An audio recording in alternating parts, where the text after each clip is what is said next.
Evangelio de nuestro Señor Jesucristo según San Mateo. Gloria a ti, Señor. En aquel tiempo Jesús recorría todas las ciudades y los pueblos, enseñando en la sinagoga, proclamando el Evangelio del reino y curando todas las enfermedades y dolencias. Al ver a la multitud tuvo compasión, porque estaban fatigados y abatidos como ovejas que no tienen pastor.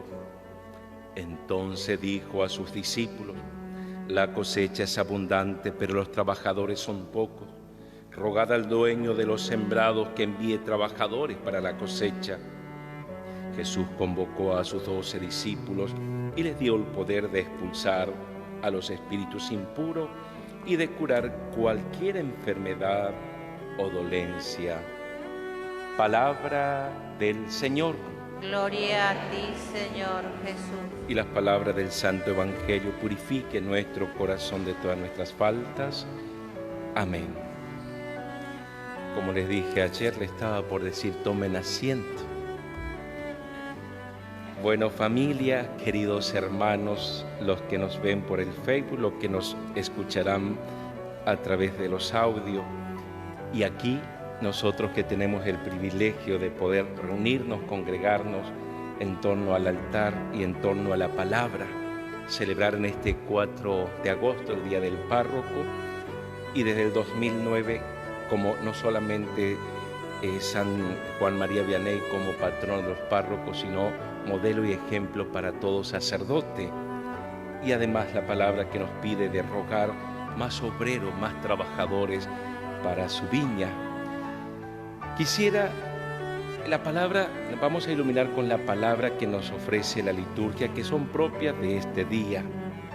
Pero estaba pensando, porque yo a veces pienso, ¿y qué estuve pensando? ¿Vieron cuando en nuestras casas, nuestras familias, tenemos algo guardado, como por ejemplo un recuerdo de un abuelo, de un tatarabuelo, no sé, de alguien? Oh no, este tiene, no sé, 80 años.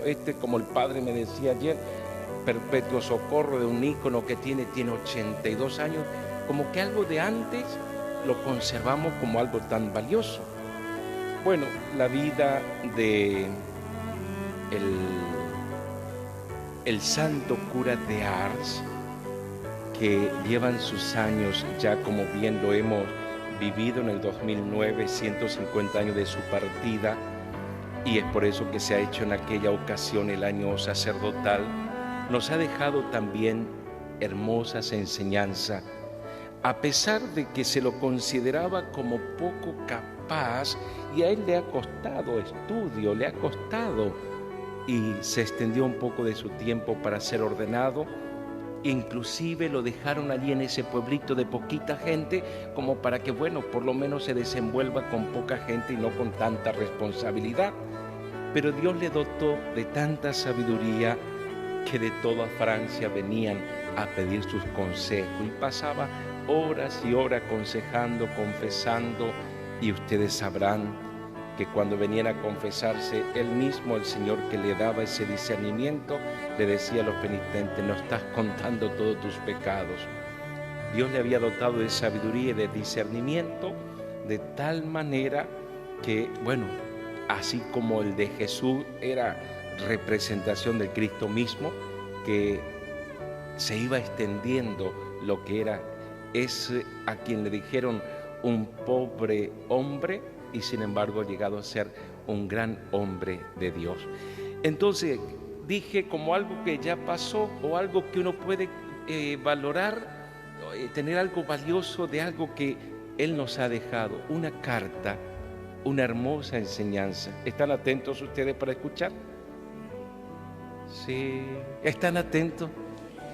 Bueno, veamos su vida, 1786-1859, o sea que vivió sus 73 años.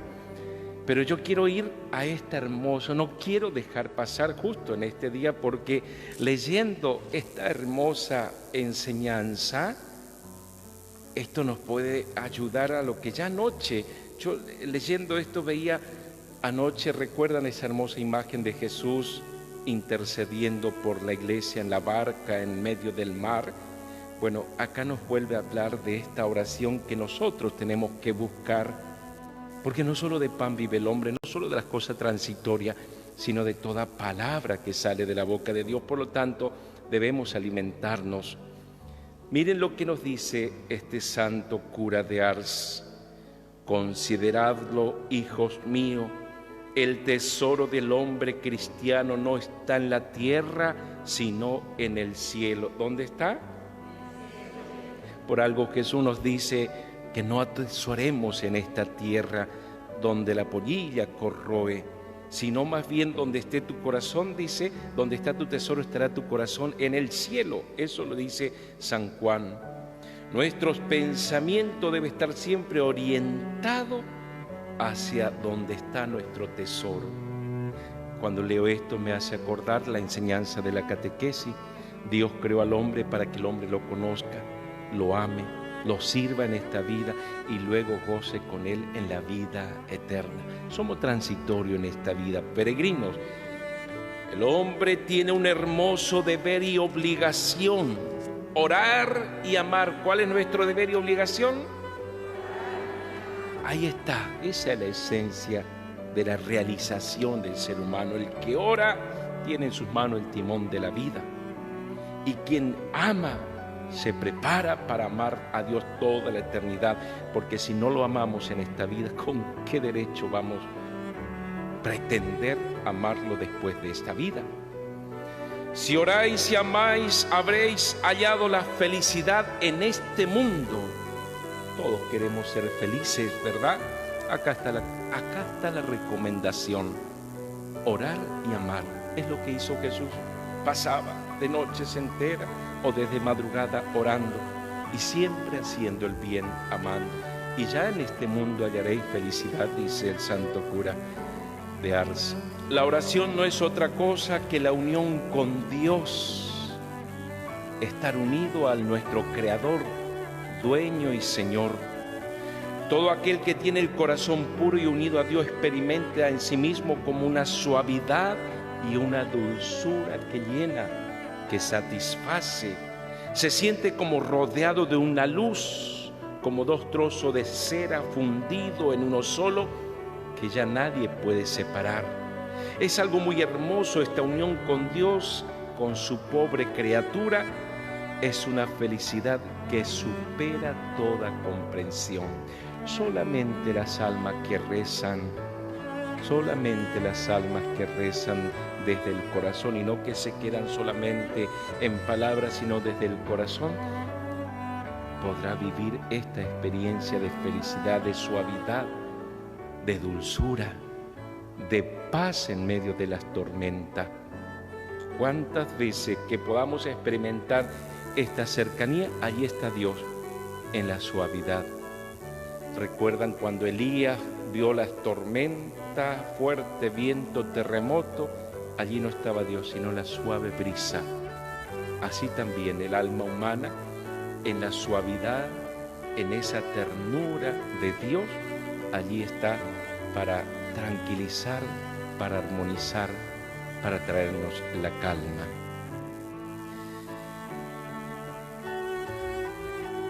Seguimos con esta hermosa carta. Nosotros nos habíamos hecho indignos de orar, pero Dios por su bondad nos ha permitido hablar con Él.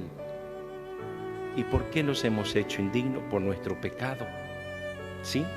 Nuestro pecado nos separa de Dios y vivimos por dentro, como me decía una vez una persona, pero ¿será que Dios me va a escuchar con todo lo que hice? ¿Vieron? El pecado siempre nos aleja, nos hace indignos. Pero Dios es tan bueno, Dios es tan bueno. Jesús, recuerdan que le dijeron maestro bueno, y Jesús le dijo a aquel joven: ¿por qué me llama bueno? Que solamente Dios es bueno. En su bondad nos ha permitido hablar con Él. Nuestra oración, escuchen esto, nuestra oración es el incienso que más le agrada. Así como el incienso que ante el Santísimo se eleva, que es signo de la oración desde el corazón, esa es la oración que más le agrada a Dios. qué hermosura. Hijos míos, dice el santo cura de Ars, vuestro corazón es pequeño, pero la oración lo dilata y lo hace capaz de amar a Dios. ¿Lo hace? Entonces, cuantas veces que oremos y que busquemos a Dios, vamos a ser capaces de amar. Y si somos capaces de amar, vamos a ser capaces de perdonar. Aquel que no puede perdonar es porque no ama, y aquel que no ama es porque no reza, porque no ora. Quien reza se salva, quien no reza se condena, decía San Alfonso. El que ora es capaz de amar a Dios, y quien ama a Dios ama a todos sus hijos. Él nunca nos deja sin esa dulzura, porque esa dulzura de experiencia de Dios es como una miel que se derrama sobre el alma y lo endulza todo.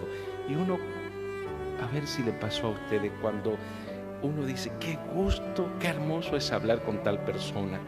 Una persona que está dedicada a Dios, a las cosas de Dios, que habla de Dios, personas que rezan, que oran. Qué bueno, hasta te da gusto escuchar, compartir, porque transmite a Dios. Es la dulzura de la oración. Y escuchen esto, en la oración hecha debidamente desde el corazón, allí se funden las penas como se funde la nieve ante el sol. ¿Vieron que la nieve se derrite cuando el sol y comienza a correr todo? Bueno, las penas, las angustias, las quejas, la tristeza se comienzan a derretir, se funden cuando oramos. Díganme si esto no es, como se dice así, oro en polvo, algo tan valioso lo que nos enseña el santo cura de Ars. La oración, esta búsqueda de Dios. Hay personas que se sumergen totalmente en la oración como peces en el agua, porque están totalmente entregadas al buen Dios, como el pez en el agua. Su corazón no está dividido. Ay, dice el santo cura, cuánto amo esas almas generosas. Y pone como ejemplo San Francisco, Santa Clara de Asís.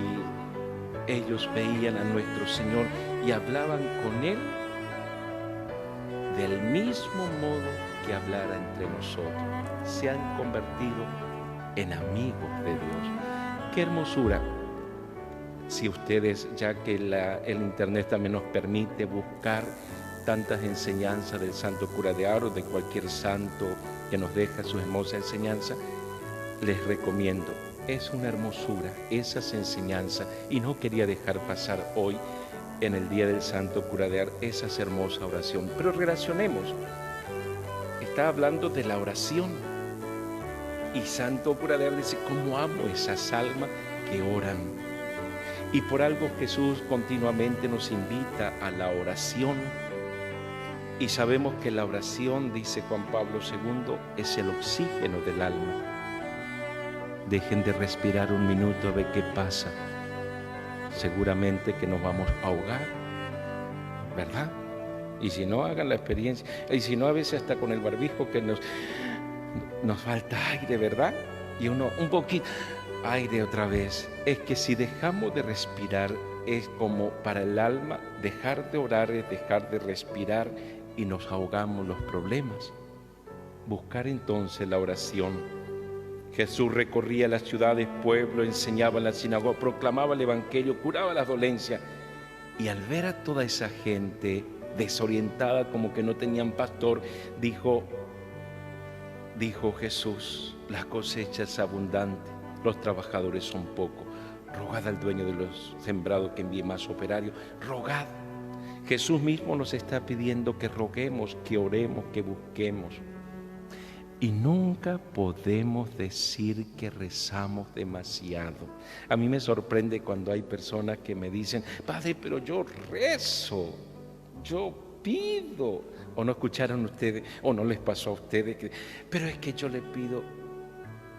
Y Santiago el apóstol dice en su carta, sí, ustedes rezan, ustedes piden.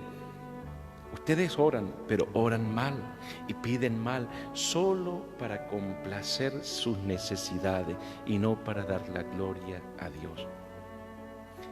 Hemos de buscar dar la gloria a Dios en todas peticiones y en todas nuestras necesidades, como dirá San Pablo a los Filipenses, agradecer a Dios, porque la gratitud siempre trae consigo nuevos beneficios y Dios nos duplica su gracia cuando le damos gracias. Rogar, pedir, buscar, agradecer. Luego de haber insistido, exhortado a los discípulos Jesús que rueguen para que envíe más obreros, los convocó a sus discípulos, los hizo apóstoles, los envió. Familia, con San Cayetano bautizados, con San Cayetano ya somos sumergidos en su gracia por el bautismo, ya somos sus hijos, ahora somos enviados. Es importante tener la fe, es importante ser bautizado, pero se suma y se multiplica en el reino de Dios cuando compartimos esa fe. Porque una persona que tiene fe pero que queda como inerte, pasivo, sin compartir, es como una vela debajo de la mesa, pero la luz se pone arriba para disipar la oscuridad. Entonces tenemos que somos enviados a dar a conocer esa fe. La oración no solo por nosotros, sino también por los demás. Y es lo que Jesús hizo. Se compadeció, pero además pidió para que oraran, para que rezaran. Hoy quiere Jesús seguir caminando con nosotros. Hoy quiere Jesús. Miren que el santo cura de Ars no solamente vivió su santidad en su acción pastoral como buen pastor, sino que hacía que también los fieles puedan caminar en ese camino de santidad, de búsqueda de Dios, de oración. ¿Vieron ese hermoso consejo? Es para todo, no era solamente para quienes querían consagrar su vida, sino para todo hijo de Dios, para nosotros. Estamos todos llamados a este encuentro personal con Él, con mayor intensidad, sí, con mayor profundidad. Familia, a la luz de esta palabra, Dios nos hace responsables. En la primera lectura, si estábamos atentos, a través del profeta Ezequiel, que Dios le encarga una misión, porque esa es la misión del profeta, anunciar la presencia de Dios, pero también denunciar la injusticia, y exclama bien de que cada uno es responsable de sus actos. Dios nos da la libertad, pero también nos invita en esa libertad a responder con responsabilidad. Estamos acá, ya somos bautizados, ahora somos enviados. La oración será nuestra fuerza para poder vivir con mayor intensidad nuestra vida de hijos de Dios. Y familia, hoy yo quiero invitarle un momento. ¿Están todos atentos acá? Nadie está dormido, porque bueno, la pantalla del Facebook estoy saliendo yo, ¿verdad? Pero no veis, pero yo los veo a ustedes. La gente me verán a mí, a nosotros, pero yo los veo a ustedes y yo veo que ustedes están así. Y yo digo, o están asintiendo lo que digo o se me están durmiendo. Bueno, quiero invitarlo ahora a vivir de una manera distinta hoy. Si bien hemos tenido ya la adoración al Santísimo, pero quiero invitarle un momento otra vez, porque el mismo Espíritu, dice el Papa Francisco, el mismo Espíritu que impulsó a Jesús a llevar la buena noticia, es el mismo Espíritu que nos impulsa a nosotros. Ya estamos bautizados, somos enviados, entonces necesitamos su Espíritu para que podamos vivir lo que creemos y podamos ser luz. Y en medio de más allá de la pandemia, hay una pandemia de falta de fe en el mundo. Hay un secularismo creciente, una pérdida del sentido religioso de la vida. Entonces, hoy yo quiero invitarle a que podamos pedir una nueva efusión de su Espíritu, que podamos vivenciar más de cerca esta cercanía con Jesús. Él está entre nosotros, pero vamos a pedirle.